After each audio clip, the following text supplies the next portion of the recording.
ഈ സാധനം നമ്മൾ ഇവിടെ ഇടും. ഇതും നമ്മുടെ ഡാർക്ക് സ്പോട്ട്സ് ഒക്കെ മാറ്റാൻ വേണ്ടിയിട്ട് എന്നെ പോലുള്ള സ്കിൻ ടൈപ്സ് ഒക്കെ ആണെങ്കിൽ ഈ ഓറഞ്ച് കറക്റ്റർ യൂസ് ചെയ്യും. അപ്പോൾ ഇതിട്ടിട്ട് വരാം. ഇൻസൈറ്റിൻ്റെ ആണ്, കൊള്ളാം, അത്യാവശ്യം നല്ല പ്രൊഡക്റ്റാണ്. ഇത് മാത്രമേ യൂസ് ചെയ്തിട്ടുള്ളൂ, കൊള്ളാം. അടുത്തത് മെബിലിൻ്റെ ഒരു ഫൗണ്ടേഷൻ. ഇത് ഞാൻ കുറച്ച് ഇടത്തുള്ളൂ. ഇങ്ങനെ ചെറുതായിട്ട് ഇട്ട് കൊടുത്താൽ എല്ലായിടത്തും ആവും. ഇത് ഞാൻ മാച്ച് നേരത്തെ ഇരുന്ന മുഖവും ഇതും ഒരേപോലെ തോന്നുന്നുണ്ടോ? ഓക്കെ, എല്ലാം സെറ്റായിട്ടുണ്ട്. ഇനി നമുക്ക് ഐ ഷാഡോ അതിടാം. ഇത് മാഷിൻ്റെ ആണ്. എനിക്ക് ഓഫറിന് കിട്ടിയതാണ്. ഓഫറിന് കിട്ടിയെന്ന് പറഞ്ഞാൽ ഞാൻ പൈസ കൊടുത്ത് വാങ്ങിച്ചാണ്. അതെങ്ങനെയുണ്ട്? ഇനി നമ്മൾ ഇത് കണ്ണിൽ ഒരു ചെറിയ ബ്രഷ് ഉപയോഗിച്ച് ഇങ്ങനെ തേച്ച് കൊടുക്കണം.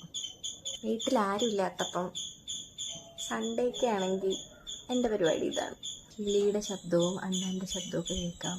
അതൊന്നും മൈൻഡ് ചെയ്യണ്ട. കുറച്ചും കൂടി ഇറച്ച് നിൽക്കാൻ വേണ്ടിയിട്ട് ഞാൻ കുറച്ച് കൂടുതൽ നിന്നുണ്ട്.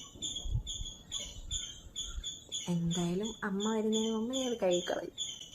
കണ്ണിൻ്റെ മുകളിൽ ഏകദേശം ആയിട്ടുണ്ട്. നമുക്ക് താഴെ ഒരു ഇച്ചിപ്പൂര ഇട്ട് കൊടുക്കാം. ഇച്ചിപ്പൂര എന്നൊക്കെ നിങ്ങൾ പറയുമെന്തോ ഗൈസ്, ഇത്തിരി ഇട്ട് കൊടുക്കാം.